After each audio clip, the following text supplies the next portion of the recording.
As you go to the program, I'll pass this mic directly over to Mr. Samir Mohamed, the student president of the University of Guyana Astronomical Society and the Guyana Prize winner for Literature Awardee of 2023. Put your hands together and welcome Mr. Samir Mohamed. Good night, everyone. It's an honor to be up here tonight. No, that doesn't work. Anyway, yes. I'll be reading my winning piece from the Guyana Prize for Literature competition. It is titled Blood and Oil. One second.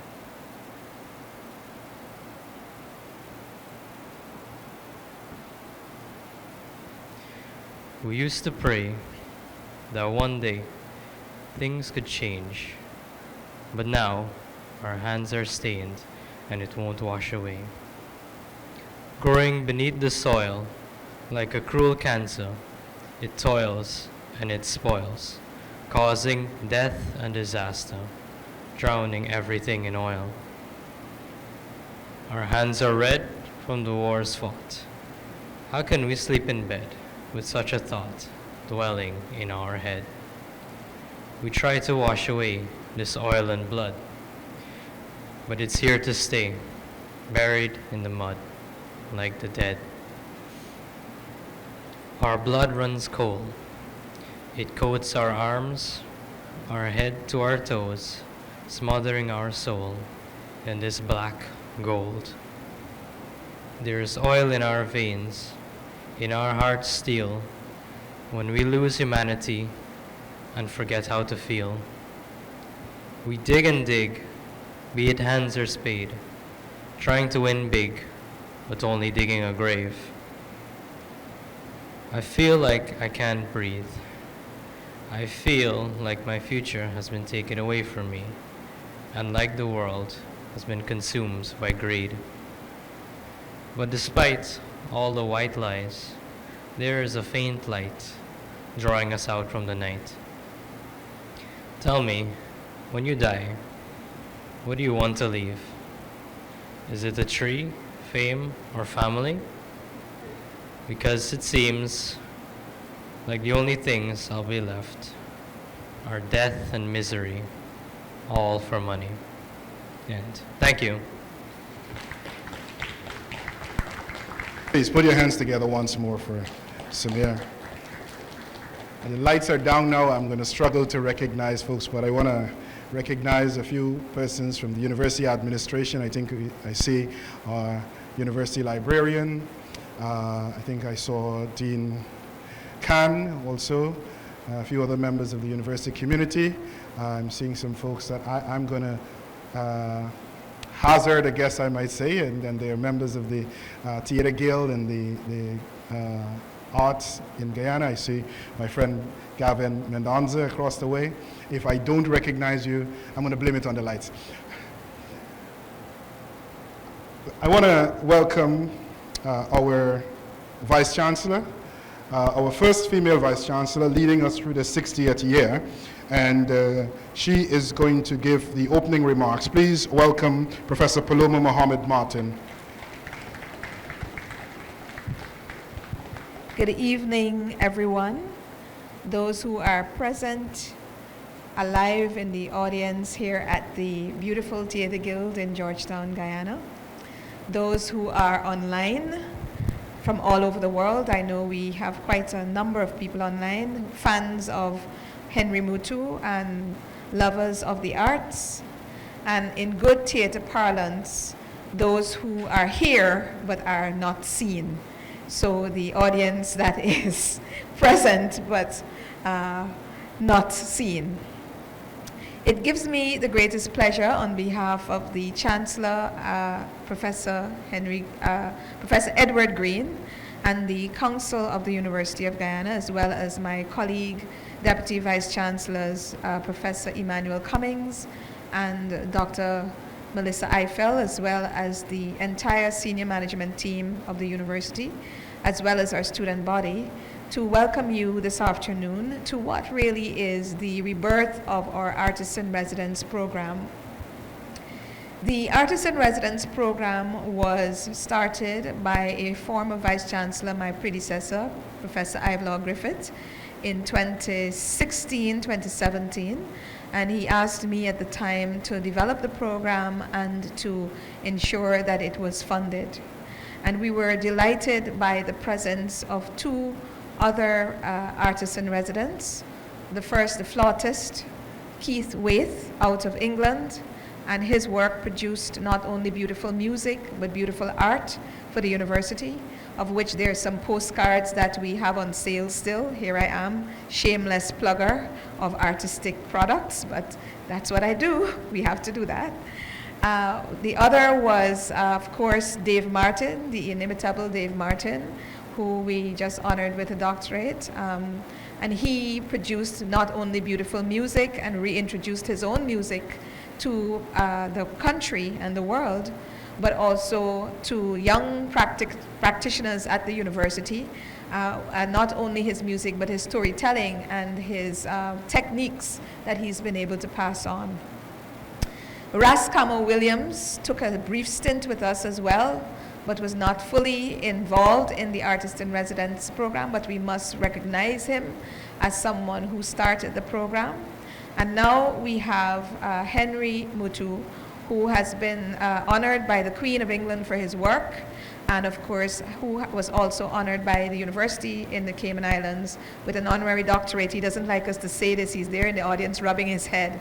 But it's really significant and important for persons to understand that people who also work in the arts as practitioners and as art academicians also can attain these high honors as well as academic degrees, because somebody's mother or father is listening to this and doing to them what my mother had done to me, which is to say, go find a proper job or discipline, and the thing that you love is basically put aside. Well, in those days, 30 years ago, we had to pretty much go by that. But luckily, through to the work of people like Henry, Royal Gibbons, those persons in Jamaica, Eugene Williams, people in Jamaica's School of Drama, all of those people coming out of the Festival Arts Center in the University of the West Indies in Trinidad, and all these other centers around the world, including our own programs here at the University of Guyana and in Guyana, at the Theatre Guild and the National Drama School. We do have these subjects on CXC as academic disciplines. We do have people studying to their PhDs right now. We have two of our guild members out at Ohio University, Ohio State, by the way, University, doing work in the arts and as PhDs. And so there is a path towards higher academic recognition, worldwide recognition, but also personal fulfillment and employment and a way to make a living through the arts. And I want to really make that point. And everyone that we have created for a position, we have invited, for a position as an artist in residence at the university has been an exemplar in this area. A fine practitioner, a human being, a wonderful artist who can bring these talents and tell us what they are doing, how they're doing it, and we document those things.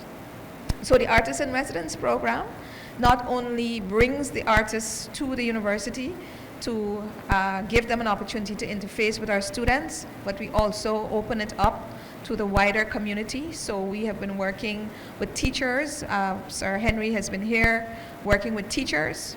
He has been here working with the National Drama School, Theatre Guild people, the University of Guyana, students and staff.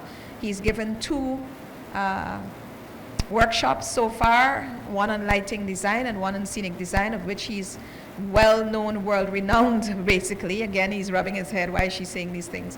I really want to say these things because it's important for us to recognize and celebrate people who are doing these things and to really appreciate that they have come back to Guyana and here at the Guild and at the university to share with us what they have learned and what they have shared with the world.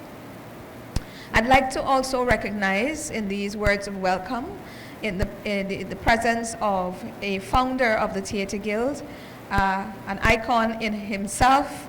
You won't be able to see him because he chose to sit back in the shadows, but Dr. Ian MacDonald, who is a multiple winner of the Guyana Prize. He just won 2 more prizes, but most importantly, he's been a strong and ardent supporter of the arts, of culture, and definitely of this Theatre Guild.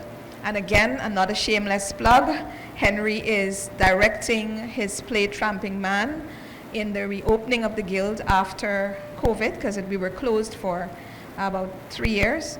So in April, in the beginning of April, the play will be, Ian's play will be directed by Henry, and you're welcome to come visit it. We're also going to do an experiment. We'll try to stream it live and try a pay-per-view, so maybe $2 per view, we'll see, to try to see if we could create an online audience for theater. We'll try it this time, so if you can't be in Guyana, there's no excuse not to support the theater and the play. And also, of course, we're also asking for donors to support the attendance of persons who cannot pay to come to the theater. So we're asking for certain schools to be allowed, for sponsors to pay for tickets for schools, for shut-ins, for people in old people's homes who have not been able to come out for 3 years. So if you're interested in doing that, please contact the Guild or the university. No pressure, but just letting you know that these things are happening and that the value of the theater, the value of culture and the arts should not be wasted when people come to do all this work and there is necessarily no audience. So we want to make sure that there's an audience, an appreciative one, and an audience for whom the work can change their lives and make a difference. I'd like to also recognize the presence of my own colleagues here, the Dean of the wonderful Faculty of Education and Humanities, Dr. Roslin Khan, who will be speaking later on in the program. The university librarian.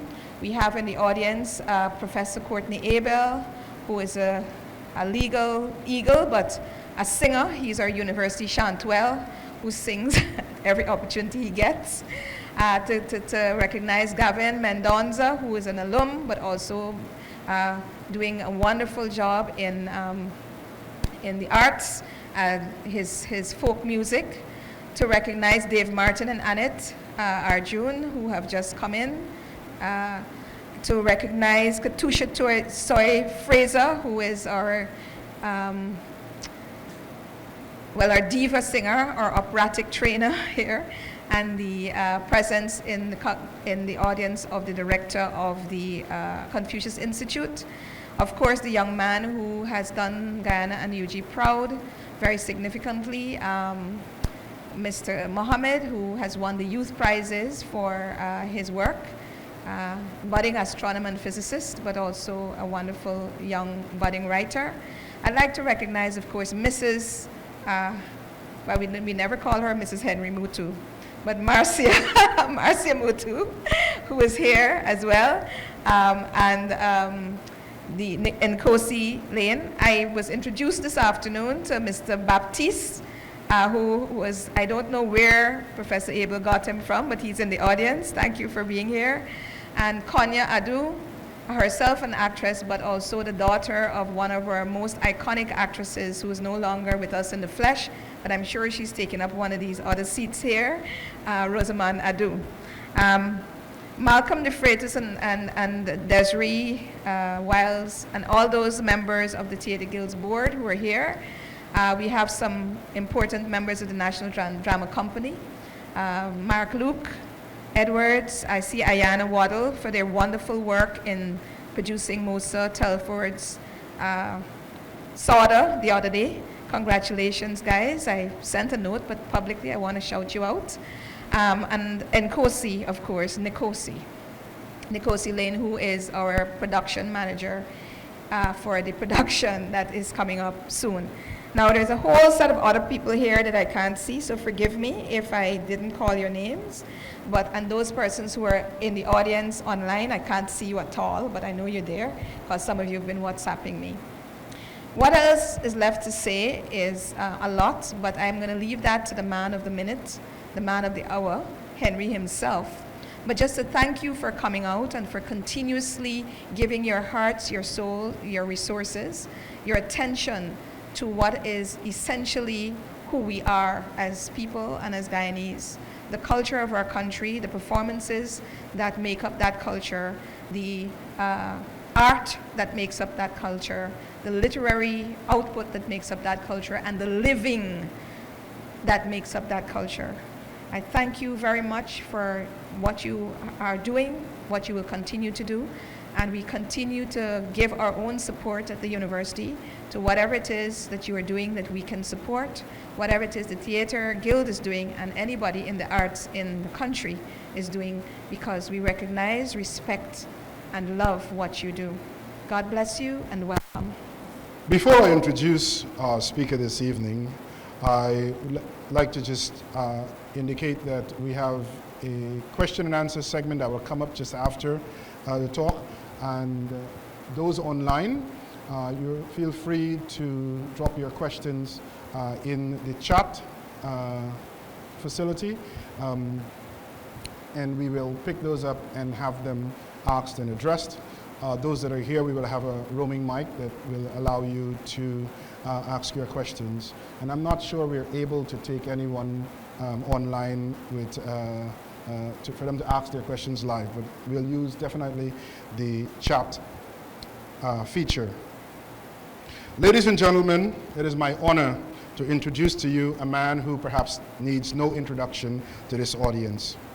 A Guyanese by birth, Mr. Henry Muttoo is an internationally acclaimed director and specialist scenic and lighting artist. He retired as artistic director of the Cayman National Cultural Foundation in December 2021 after serving for an unbroken period of 32 years. He and his wife Marcia now resides in the Cayman Islands with their 3 daughters and 2 grandsons and consult on heritage, art, and culture.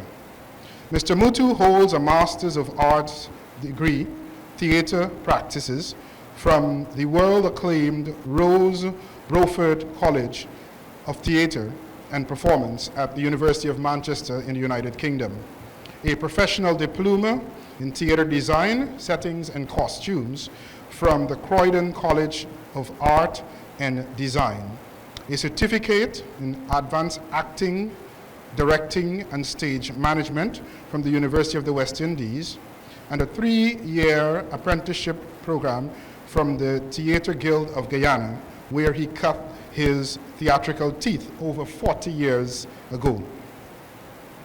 The value of Mr. Henry Muttoo and his work has been internationally recognized, and he has been variously honored for his consistently brilliant productions in theater with a Doctor of Arts honoris causa from the University College of the Cayman Islands and a Royal Order, the MBE, from Buckingham Palace, United Kingdom. For contributions to the development, preservation, and celebration of heritage, arts, and culture in the Cayman Islands, an Order of the Cayman Officer from the Cayman Islands government, and he was also inducted into the Caribbean Theatre Hall of Fame by the Caribbean Development for the Arts and Culture Foundation. Mr. Henry Muttoo was also conferred with an Award of Excellence by the Guyana Cultural Association of New York and received a citation from the Borough of Brooklyn, New York, for vision and development of culture and arts in New York. Henry Muttoo has returned home to Guyana as the University of Guyana's 3rd artist in residence. This is Henry's first time working in Guyana since he left in 1976. He is accompanied by his wife Marcia. Ladies and gentlemen, would you stand with me, please, and welcome Mr. Henry Muttoo to address us on culture, identity, and the arts. If I had money for every one of those awards, I'd be a wealthy man. They don't give you money with them, so figure that out. I just want to, first of all, thank the university,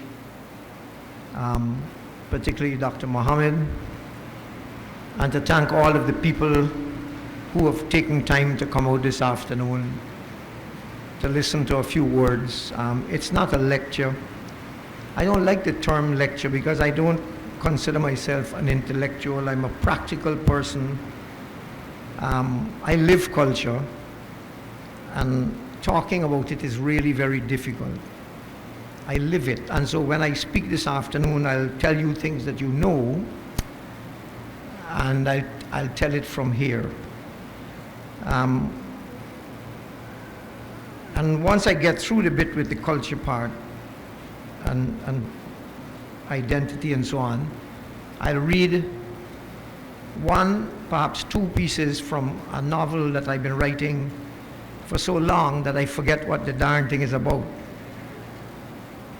And then hopefully, well, not hopefully, but then I'd love to take questions, because I feel that that's where the value of this evening's talk and gathering, that's where the value lies, in you talking with me and me trying to answer the questions that you have. Protocol has been established, but I want to thank you again. I see Dr. Ian there, a man I admired from a distance for a very long time. My buddy Dave Martins, I understand, has just come in, and Dave and Annette. And Dave and I worked in Cayman. He was the chairman of the Cayman National Cultural Foundation. He was responsible for getting me to the Cayman Islands. He wrote me one day, I was in New York, and he said, "You've got to come down here." I went because I admired him, and we worked together for 25 years. Dave wrote 17 or 18 scripts of a satirical review, a comedy review called Rundown, and I directed them. And when Dave left, I picked up the writing, and I did, I think, 10 or something like that. So when I retired, we had done 27 years, every single year, that we opened a show called Rundown, a satirical review.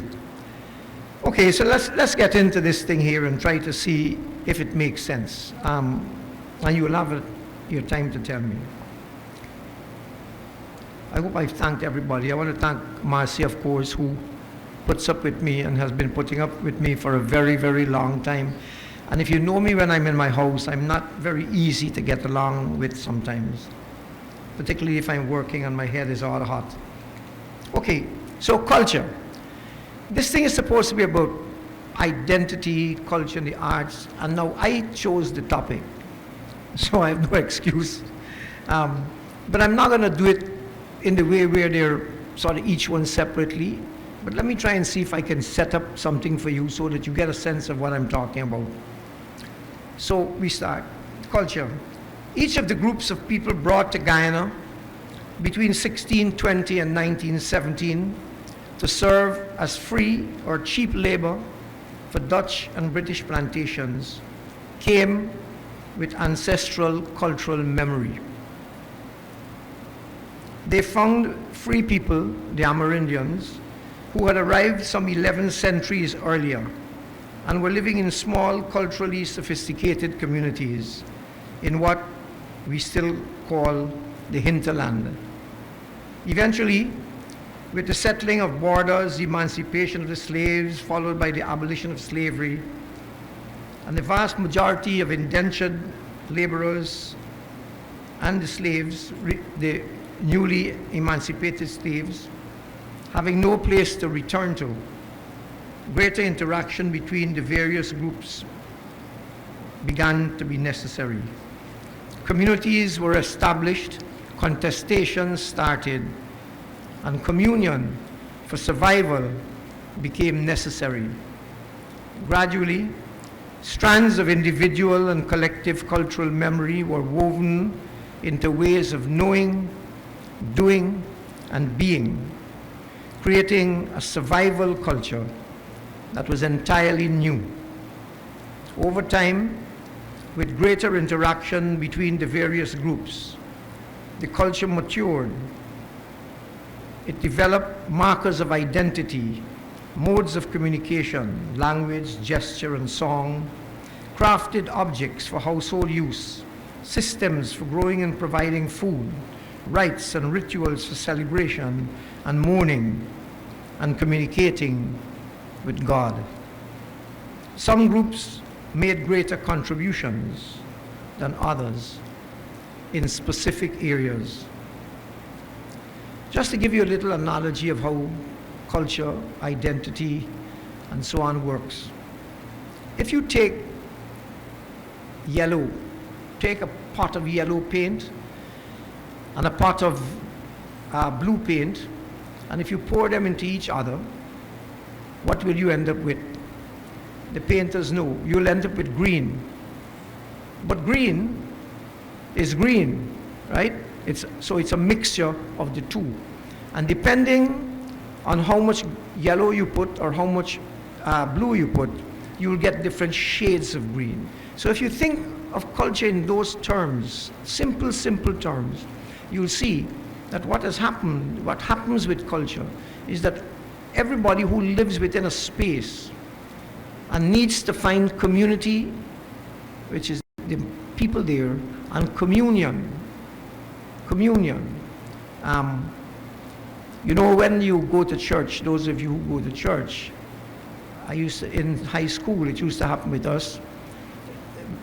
I went to a Catholic school, and they used to come in and they used to have mass, and you'd have to go and kneel down and put your tongue out, and they'd stick a little white wafer on your tongue, and they would say, and then they'd give you a little wine to drink. This is the body of Christ, and so on. But in the same way that that's a cultural thing that we accept, and once we accept that, we are accepted into the community of Christ, right? And so culture works in the same way for everything that we do, whether it is secular or whether it is sacred, right?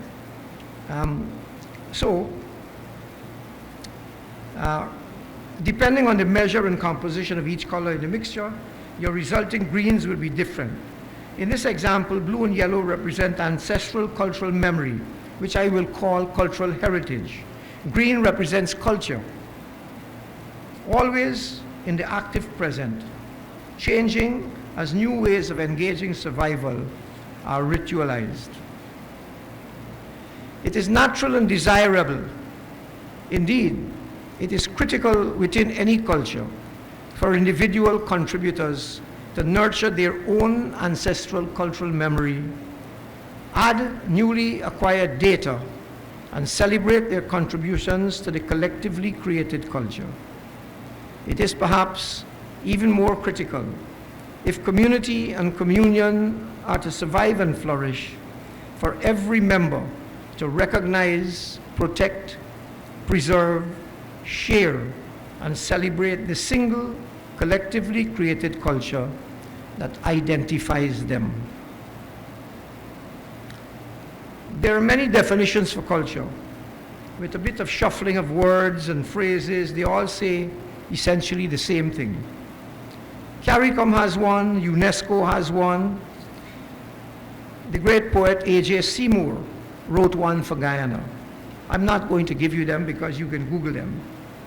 And even though we can't teach or legislate culture, we write them because we have to have some kind of roadmap to guide us, and particularly if you are studying at academic level, if you're doing cultural, the new cultural studies, you need to define culture so that the students begin to understand.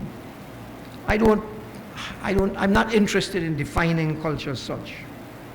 I want to say to you tonight that Guyana, and I'm going to stick to Guyana, you know, I'm Guyanese born and reared, but I'm Caribbean finished. A lot of what I am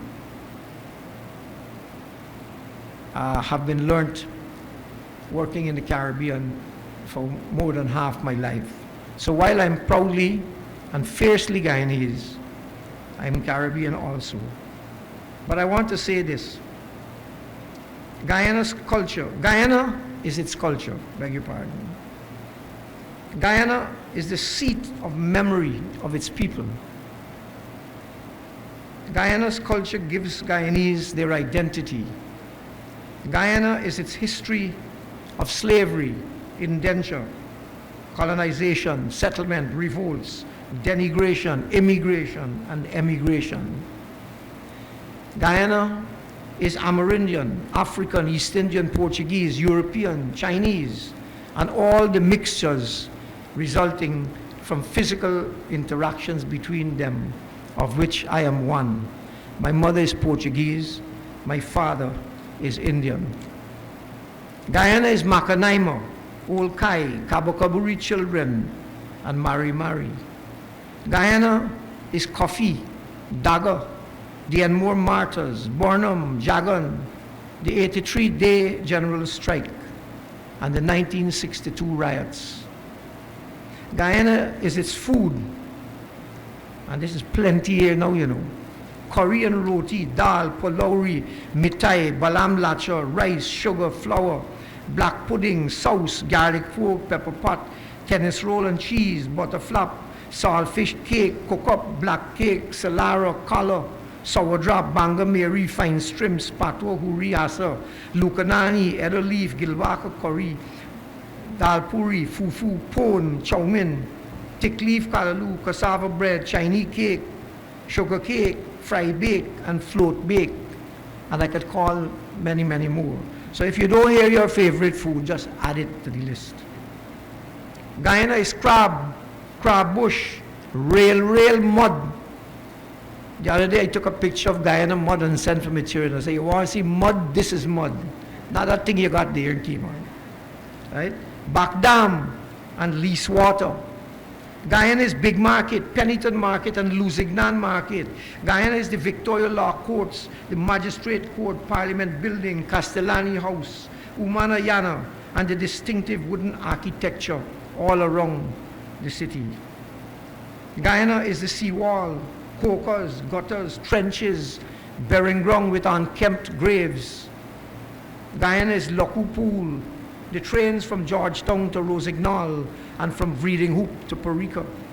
They're gone now, but they're still Guyana. Guyana is the RH car, the Malali and Torani and river taxis. Guyana is the visionary, intuitive paintings of Philip Moore, the linear dexterity of Dennis Williams, the powerful, troubling reminders of difficult times in Bernadette Possad's beautiful and meditative paintings, the orchestration of memory in Aubrey Williams' paintings, the soaring metaphoric imagination of Stanley Greaves, and so many others, George Simon, Dudley Charles, Carl Hazelwood, Hugh Locke, Frank Bowling, Philip Gajadar, and Tony Phillips. Guyana is the rhythms of Gary Thomas's sculpture, the skill of Winston Strick, Ossie Hossain, and Winslow Craig. Guyana is the Theatre Guild, the Cultural Center, Pegasus Hotel. Guyana is the theatre genius of Ken Corsby, Mark Matthews, Slade Hopkinson, Ron Robinson, The Pilgrims, Phyllis Shepard, Jeb Madhu, Claremont Tate, Michael Gilkes, Eugene Williams, Doris Rogers, Robert Narayan, Carrie Fester, Paloma Mohamed, Russell Lancaster, and many others who have passed through this building. Guyana is the unbounded patriotism of Dave Martins, the spirit-nurturing poetry and music of David Campbell and Ian MacDonald, the impeccable crafting skills of Stephanie Correa, the ancestral connectivity of Eddie Grant, the deceptive simplicity of Eddie Hooper, Norman Beaton, Carmen Monroe, the calypso humor of King Fighter, the sweeping cultural knowledge and style of Bill Rogers, Lord Canary, Lady Gaimine, Terry Gadraj, and Chowtal singing.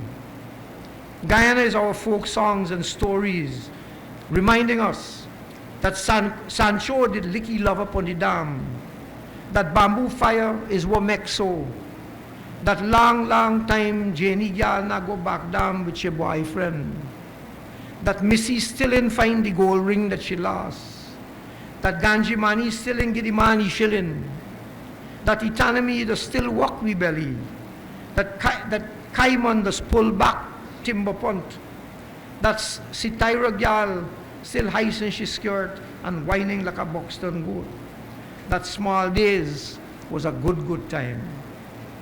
Guyana is our proverbs, reminding us that if you no want get mud, no go a crab dance, that moon does run till day catch 'em, that all skin teeth na laugh, and where rain don't fall, or rain don't fall, dew can't fall, and that you mustn't take fire stick at night for see where you can see in the day, that if oil afloat upon water, but if oil afloat, water their bottom, that not every big head got sense, and you mustn't take your mati eye for see.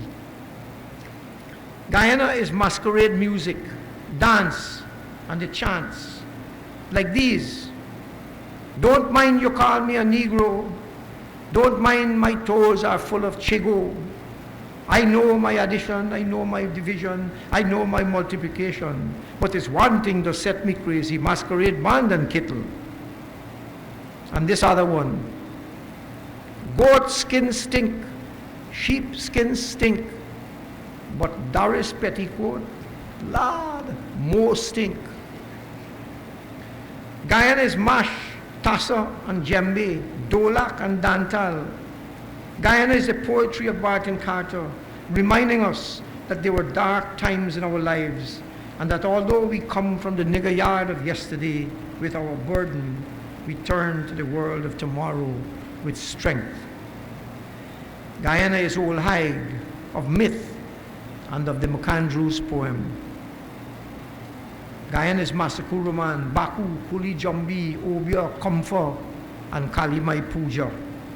Guyana is the long meditative stretches of green rice or grass with puddles after the rain and white gallings punching their reflections with yellow beaks to gather a fish, and canals of blooming lotuses balanced on delicate stems rising from between broad leaves, and the Kiskadee's distinctive call early in the morning.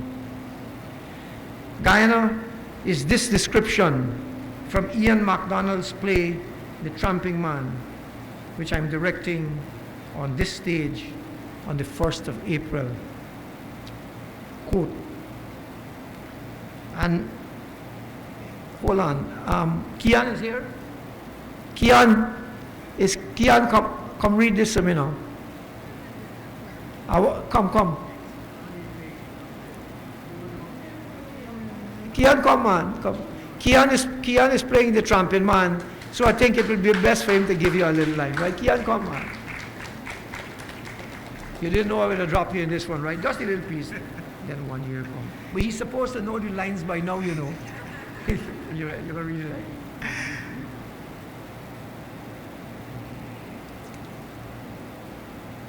Then 1 year come, and I went up in the Rupununi.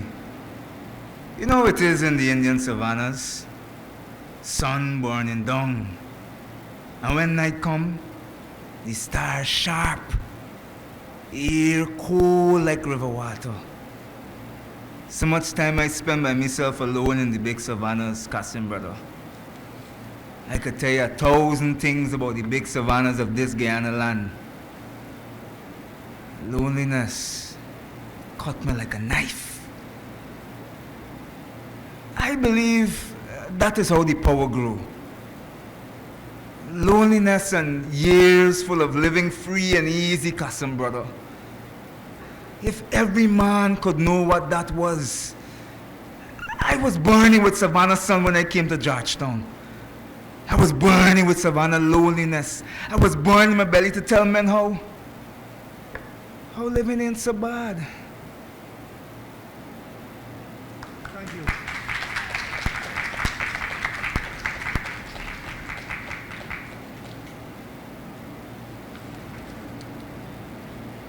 All right. All that is Guyana. Folks, that's your identity.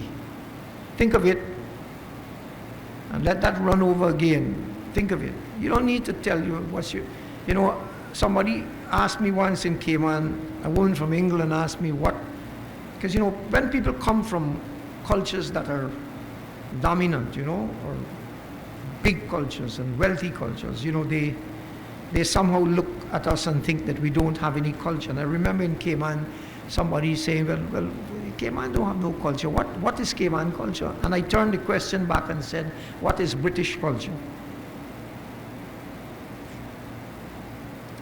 And I'm sure she can answer it if she thought very carefully.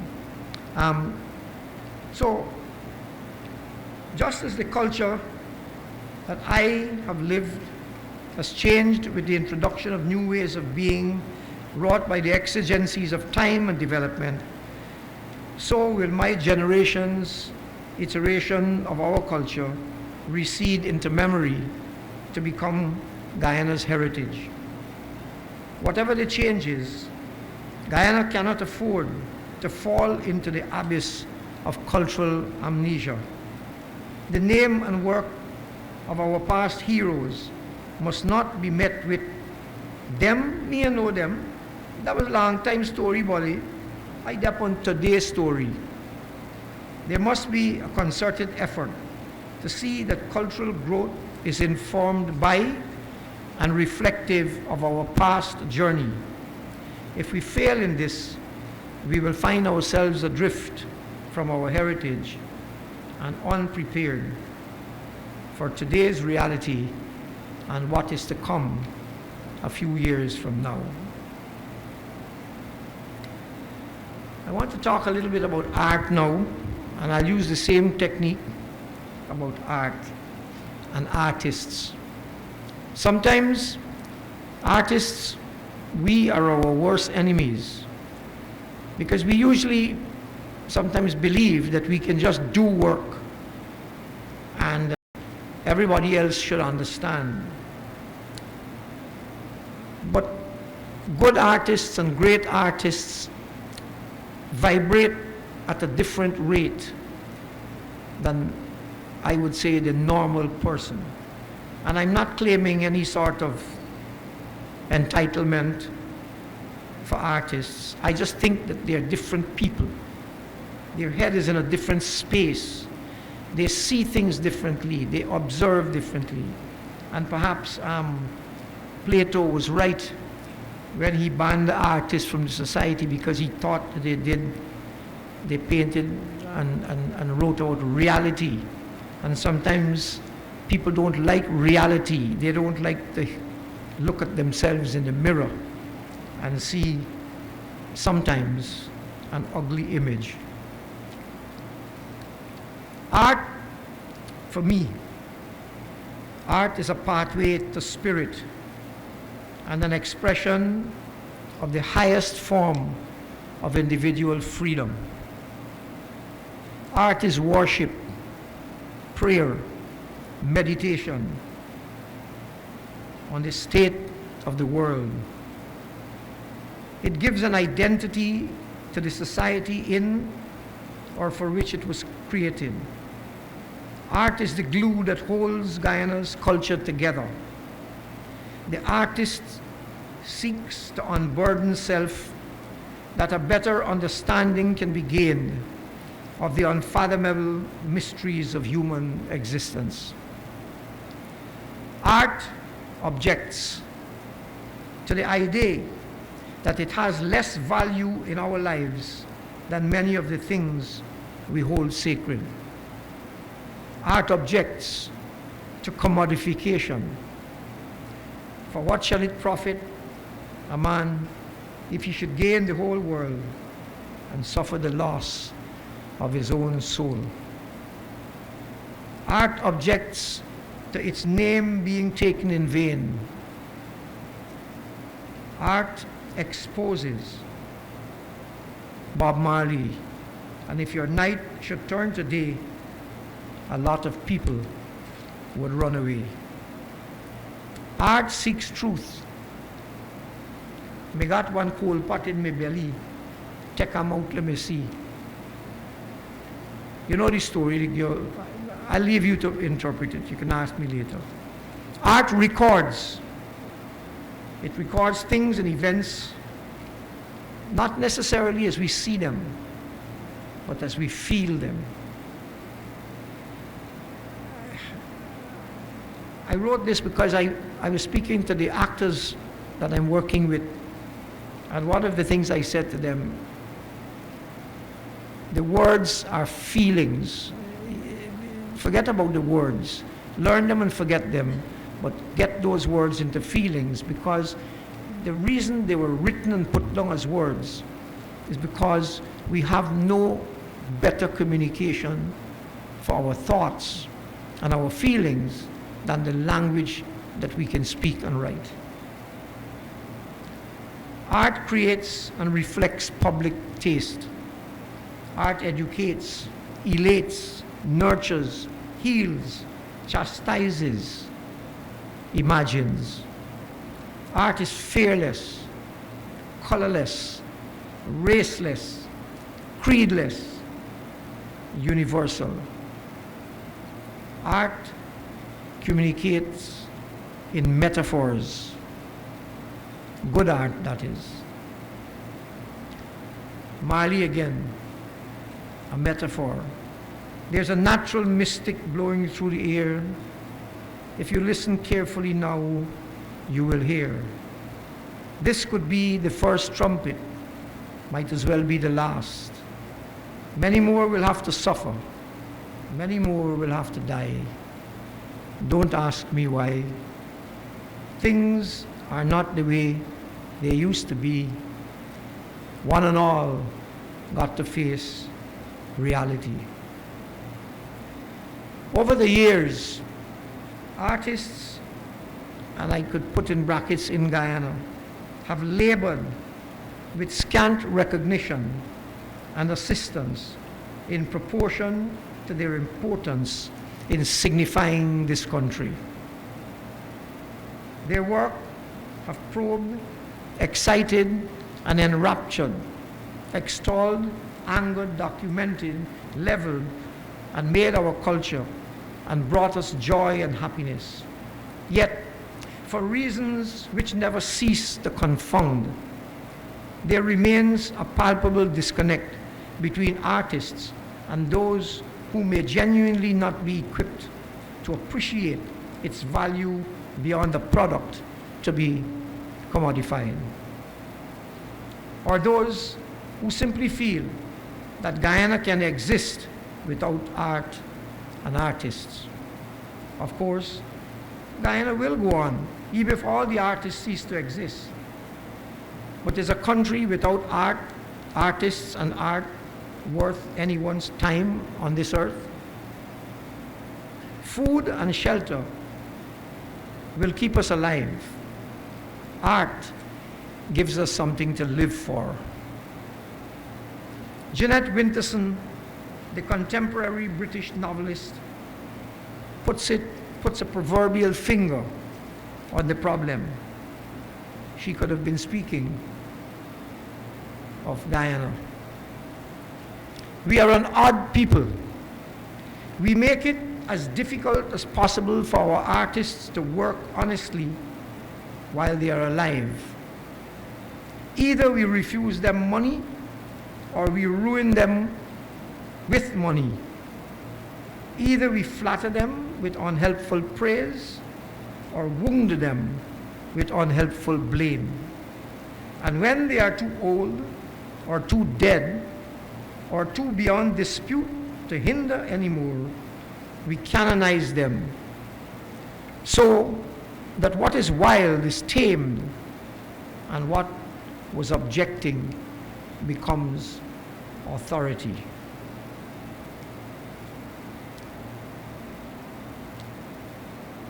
I have a lot about it to read a bit, but I want to do this without referring to the paper. The Theatre Guild needs help. This is my statement about what Winterson has just said, to clarify it a bit. The Theatre Guild need help. This organization has been existing since the 1950s. It has been existing through the generosity of a lot of people who have given artists, people who have given time and money, sat on boards to keep this place open. And I just don't understand how it is that it does not get the recognition and the funding that it deserves. This organization, forget about me now, this organization has produced Ken Corsby, right? Guyana's greatest man of the theater, who combined high quality skills that few could match. Ken was the first and perhaps the only fully trained professional director of Theatre Guild. I could be wrong, correct me please when we finish here.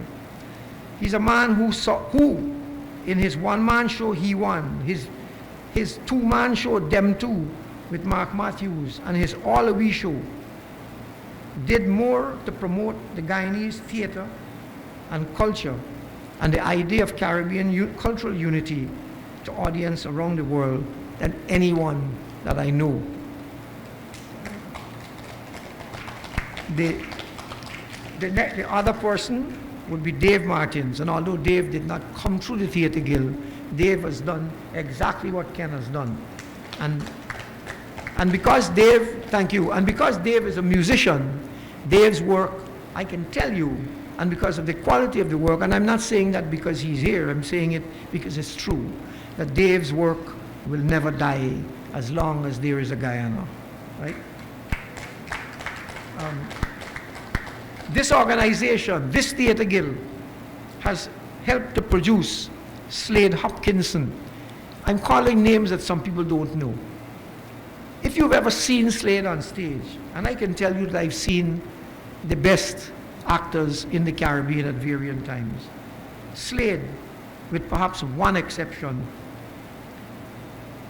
is the finest actor among the many great regional actors I've seen perform. And he was also a fine poet and playwright.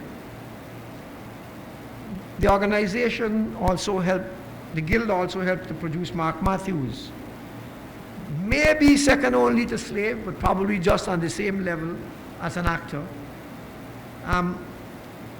Mark, he was unsurpassed as a storyteller. I can only tell you about these people because, again, you know, we don't record the work of our great artists. We have not done this. We've lost our records, whether it's at the Guild or wherever it is. I mean, wherever it is, we've lost them. We don't have them. And so the people who have the memory of these people, if we don't nurture this memory and keep it going, then we're going to lose it. You know, Ken is now 90, coming on to 92, and he lives in the United States and still going reasonably strong. Mark is 88 and lives in England. Mark's, if any one of you have heard Mark's stories, 11 o'clock Goods Train and the bicycle race, I mean, they were just two incredible stories, and I've tried to ask Mark over and over again to publish these stories.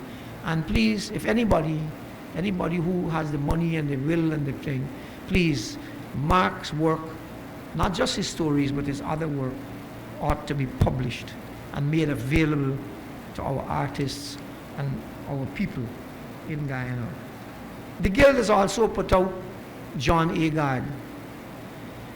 John Agard was in the All-A-Wee, he's a member of the All-A-Wee, and John left Guyana and went to England about the same time. I think he came about a couple months after him, and John and I used to go around London doing all kinds of little things to make a little money. But he stayed on in England, I didn't. And John is the recipient, if you know, he's the recipient, one of the first recipients. I think the person before him was Derek Walcott, St. Lucian Nobel laureate. And John Agard was the second person to receive the Queen's Gold Medal for poetry. Johnny is so loved in England. He is so loved in England that I went one day to visit him. He lives in Sussex, in Lewis. And I went to a taxi and I didn't know how to find his house. And I said to the taxi, I'm looking for somebody, I think he lives in so and so. And when I called the address, the taxi said, you mean you're looking for our Johnny? And he said it in his accent. They call him our Johnny. And I said to the man, well, why do you call him our Johnny? And the man said, he made our queen laugh. Apparently when Johnny received his gold medal, he bit it and asked the queen if it was real. The Guild also produced Ron Robinson, of course, Guyana's great theatre stalwart and top-shelf actor and director, who, with prolific producer Jem Muttoo, kept quality theatre playing at the Guild up until recently. And of course, there are people that I've never met, but I've heard of them, people like Andres O'Brien, who apparently was an extremely talented young man. And then, of course, another good friend of mine, Francis Farrier, who's also now in his 80s, Guyana's first writer of a, but I don't want to call it a soap opera. I think it was coming to a radio serial, The Tides of Susanburg. Those of you old enough to listen, you used to turn on your radio. Well, we didn't have a radio, so I used to go by the neighbor, you know, go into the alleyway and try to listen to the neighbor window to get the sound of the radio. And they produced many more, you know, Claremont Tate, great people, Elizabeth Wells, Cicely Robinson, Ron Sanders, Ron Robinson, I call, Diane Nguyen, Wordsworth McAndrew, the great folklorist, Pauline Thomas, Auntie Comsey, Bertram Charles, Jem Muttoo, of course, Rihanna Karim, Vickinson Ali, Robert Narayan, Vidnath Mahabir, Matthew Allen. All of these people who I know the younger ones don't know, but research them and find out about them, go into the records of the Theatre Guild, because as I said earlier, if we lose our cultural heritage, then, you know, we're going to lose our sails to the boat, our boat into the future. And we're going to be drifting in the wind. So let's find out about these people and find out what they did. But the point I wanted to make to anybody who is listening and who is willing to assist, the Guild needs a lot of assistance. I don't want to stand on the stage here and point out what the Guild needs and so on. That could be done at another private meeting, but it needs assistance. And I really do hope that, that someone will volunteer, will come forward to help us to get this place the things that it needs. Right now, for example, the records in the Guild, we need to digitize them. And if anybody wants to donate or whatever, you know, we need a scanner, a good scanner, and a computer. This is a shameless pitch, but I have to do it because, you know, I've come to this place after so many years, and I want to be able, in the shows that I'm doing, I want to be able to know that there is something here for me to work with. Because, you know, I think I said to Doc, you know, there's no point in bringing me. You can bring any director to direct a show, but if I come, I'm going to demand, well, not demand, but I'm going to ask for certain things. And I know that I can get some of it. I know that the university has been really working hard to get me as many things as I can. But the Guild needs some work. And the Guild needs the work because it has produced our finest theatre people this country has ever produced. Dr. Mohamed herself came out of the Theatre Guild. So, you know, it needs help, right? So I think based on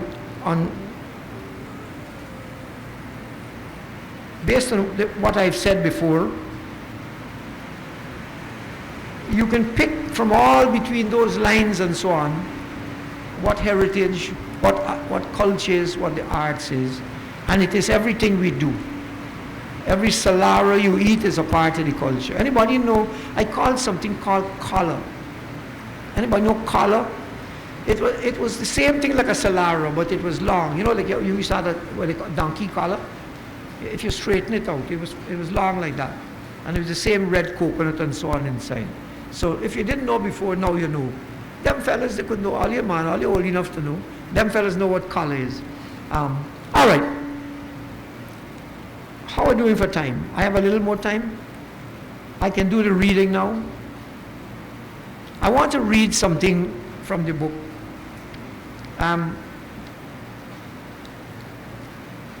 And it will strengthen and maybe underscore some of what I was talking about. I'll give you one piece, and if we have time, we'll get more, but I'll give you the one piece. I don't want to overstay my time. All right, guys, let's take the story. So the novel loosely says that it's difficult to return home. You know, you know that you're home. You know, when I arrive at the airport, I know that I'm home. Nobody has to say anything like welcome home or nothing. They did, but they didn't need to say it. There is something about the air, something that happens between your spirit and the land that you touch. If you were born and you were nurtured and grew here, and I left here when I was already a big hardback man of 27 years old. Don't start calculating or you're going to know how old I am. All right, so these people are driving in a car. There's a guy, his sister, the guy's name is Walter, his sister is Betty, and his brother-in-law's name is Raj. And Raj has just picked him up in his old car at the airport. And they're driving to go to meet his mother because he hasn't seen her since he left. And when he left, he swore that he was coming back home. And after 20 years, he still hadn't come back home. And one day he was sitting in the snow in a park feeding pigeons. And he was looking at the snow, and it was an incredibly beautiful day. And he realized that water was, his eyes were wet. And he realized that he was crying, and he tried to figure out why. And when he went home back the night, he played a song, a Guyanese song, and he realized that he had been falling in love, or he had fallen in love with the new country. And he felt that he was betraying Guyana because he had promised to come home. And he packed his bags right away and came back home. And he said he'd go in to renew. You know, fellas say they come in to drink 2 XM and so on and eat some curry, and then they go back to wherever they've been. But when he came, as he arrived at the airport and he's driving along, he sees the country in a completely different light. And this tells a little bit about him. So, anybody here know the YMCA in Sussex Street Trench? Some of the fellas would know the YMCA. The one on Sussex Street. Sussex and Bar Street, I think it is, right? You know it? All right.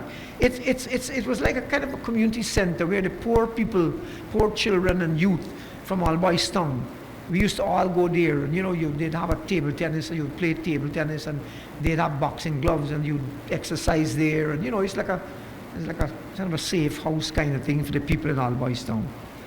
So we start. They were fast approaching the YMCA on Sussex Street. In the days before Walter left All Boys Town, the Y was home to the All Boys Town Gaff men. Poor fellows, known only by their sobriquets, their false names: Uncle, Saddlehead, Goat, George Pope, Worry, Strong Dance, Ugly American, and Cold Food. Raj slowed the car and eased it onto the parapet. He used his chin to indicate the Y and said, "You see the Y there, boy?" "Cheese and peas," Walter exclaimed, displaying havoc with my head, Bano. "All the bridge rails gone," he sighed loudly. "We used to sit on the rails. Me, Worry, Danny, and Uncle, from 4 in the morning, eating brand new butter flaps just come out of Badger and Baker shop oven, and gaffing till Uncle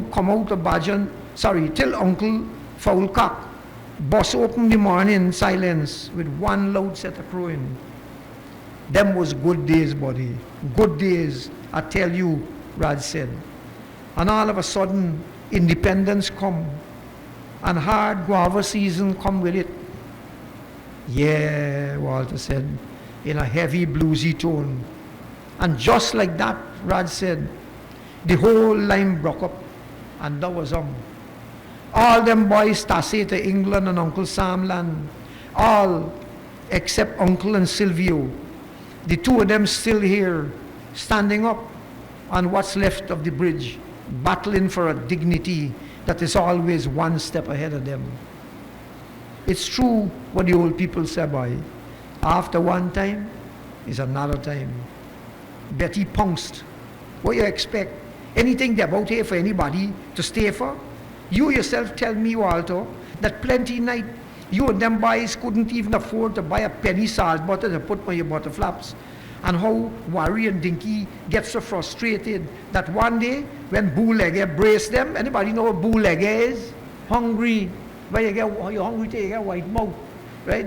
When Bootlegger braced them and they start to get white corner, right? They make up their mind to bust off GT and go to the Big Apple. You see, it's a good thing you did leave when you get the chance. You might end up hustling or living from one day to the next in one of these old rock-a-dung houses, in one of these claustrophobic yards behind them rotten zinc fences. It's only because, you see, me ain't got nobody to sponsor me while I ain't gone. But you wait. To tell you the truth, girl, Walter lamented, outside there is not any bed of roses, you know. It's only after you leave and go to live the dream they advertise, and you wake up from the nightmare it really is that nightmare? Betty asked incredulously. Yes, girl, nightmare. Getting up in the dead black of every night or 4-day morning, in the biting cold of winter, to hustle down slippery, uneven sidewalks, mash people hark and spit, and squeeze body and soul into a train or bus to go and do work that you would never do home here. And when you realize it's one step forward and 2 steps back, and you lost whatever little dignity you had, you just be too ashamed to come back home. Then you just realize how good living was behind them zinc fence. Well, I never heard nothing like that yet, Betty said, with assurance. And from a man, and this is coming from a man who used to live here and run away. They ain't got anything good about living behind them zinc fence. Girl, Raj said to his wife, why you don't shut up and let your brother talk? Raj, why you don't put me down where you picked me up from? Raj said, don't tempt me, girl, or I'll heist you and drop you right down in your mother's house.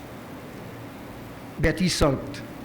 The truth is, Walter continued, nobody who leave this place and go to Uncle Sam land would ever dream of admitting failure. So they stay up there, barely existing, ashamed to come back home and admit that they missed the so-called gravy train. I used to be one of them. And you know what? You want me to tell you, you want to know something?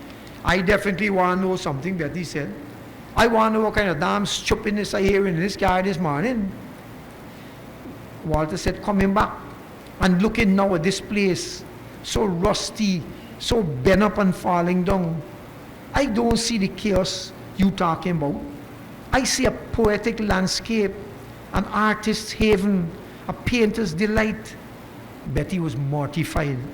Oh my God, I can't believe me ears. What is this I hearing that you saying? Poetic who? Poet who? Walter, you stop glorifying these people's poverty.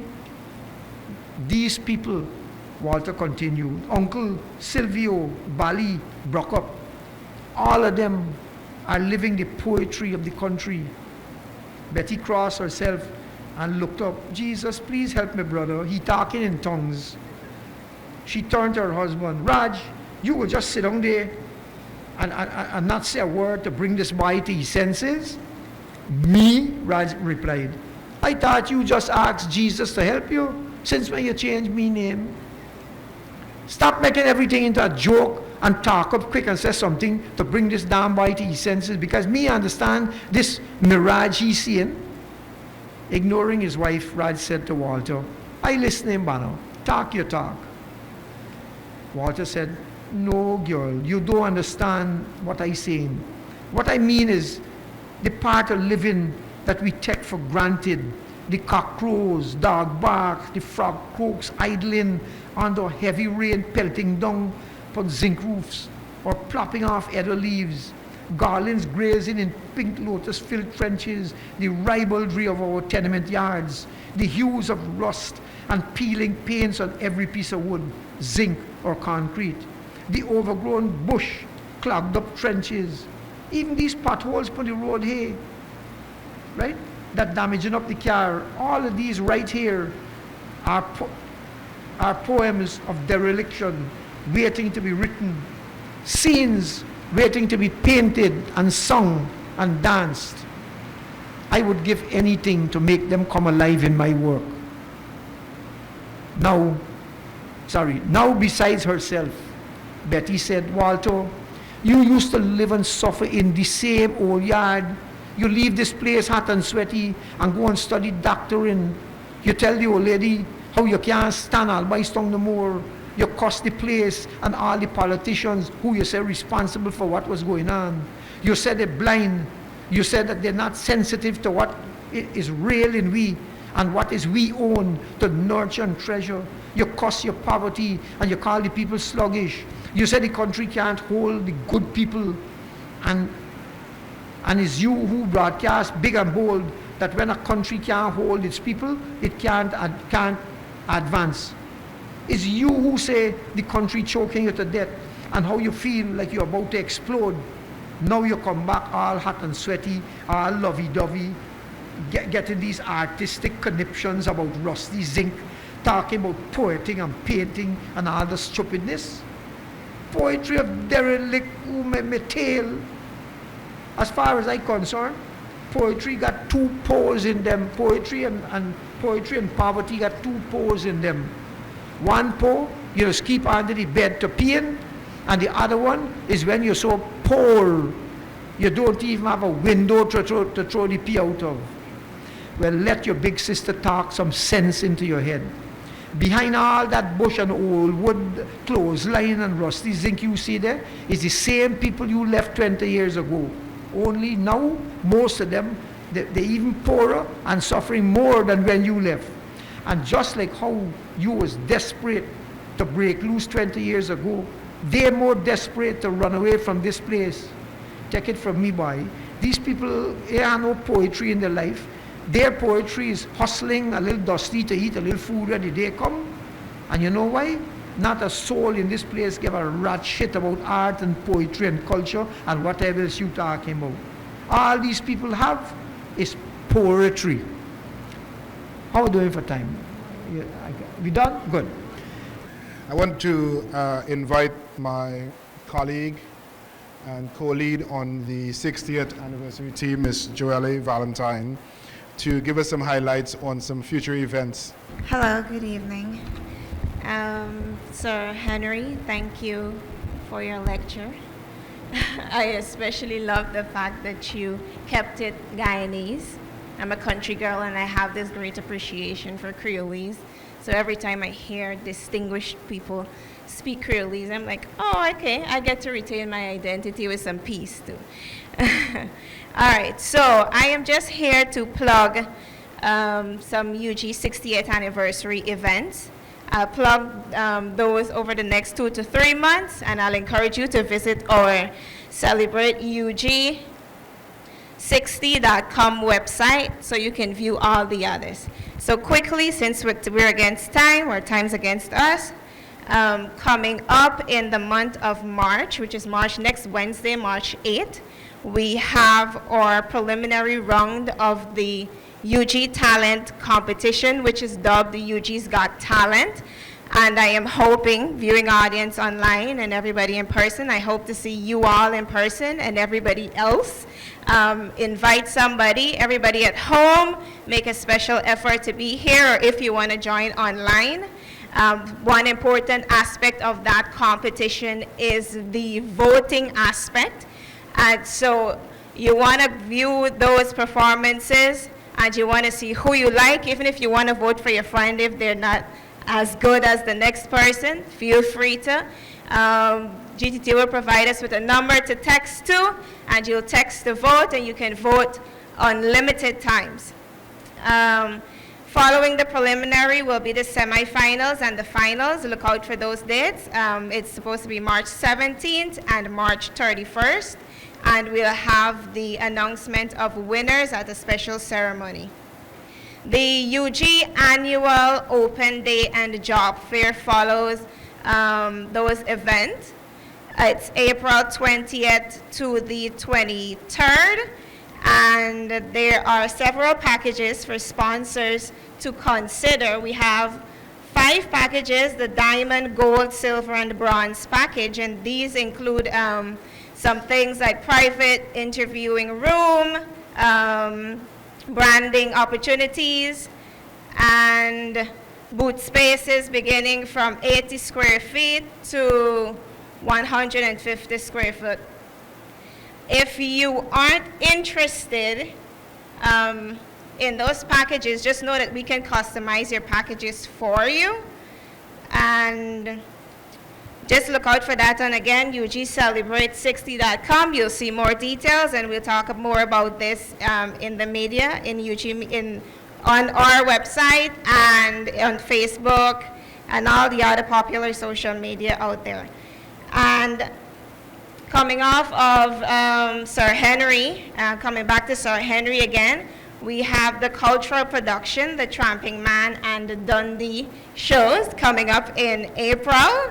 And look out for those. Professor Paloma Mohamed talked about sponsorship for kids and the less fortunate to attend those events. So if you have some money, you're in the corporate world, or you're just a rich person or a generous person, and you want to sponsor some people, feel free. Please look out for the launch of the 60th anniversary tabletop book. Also, we're looking for people to advertise, corporate members of the business community, government, or people with money. You want to advertise, we have attractive packages for you. It's a really good book, and it's in high demand. We had a 50th edition, and it's sold out. So you might want to get on board with that as soon as possible. And please do look out for all the Diaspora Conference. Sorry, that is coming up in May. It's on May 8th to 10th. And we also have attractive packages for individuals and businesses. This includes travel for individuals and all the other cultural experiences you can have. And for businesses, you can have these great branding opportunities. All right? Thank you so much for giving me a few minutes of your time. Thank you very much, Joelle. And to close us off, I want to invite my colleague, Dean Roslin Khan, Dean of the Faculty of Education and Humanities, to do the closing remarks. Please welcome Dean Khan. Thank you, Chair. Good evening, everyone who's here and who is with us online. It is indeed a very great pleasure for me to have been asked to give the vote of thanks. As you can see from my graying hair, I totally related to every single thing that Henry Muttoo said this evening. And I really, he just took me back. I don't know, I'm sure he remembers the time when them two and all of we had shows here. And what was most remarkable about those shows was that they did not stay up on this stage, right? The stage was in the center. It went all the way to the center. So there was that interaction. As a young person, I went to almost every show, right? And it took me back on that journey of so much that we have lost when we have what kind of grown out of the whole idea of community, right? I don't know how we can get back there. It's one of the things I dream about, And I remember interacting with some politicians who wanted to come back to Guyana and to make a difference. And for me, one of the things that held us together, held our culture together, was community centers, right? Growing up, where people in the village, all the villages, gathered at the community centers, interacted. I had relatives, I had an aunt who did basketry, who taught young women to bake, to make cakes, to do all kinds of things, performances, storytelling. These are the things that keep our culture alive. And I don't know how we're going to find ways to really do that. So thank you very much, Sir Henry Muttoo.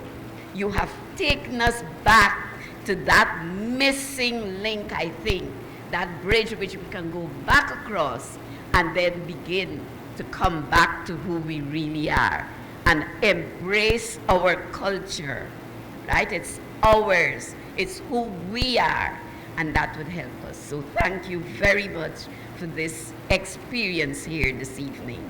Thank everyone who has joined us, especially our Vice-Chancellor, I know whose initiative it was to have Sir Henry here with us. So thank you all, everyone, for being here this evening.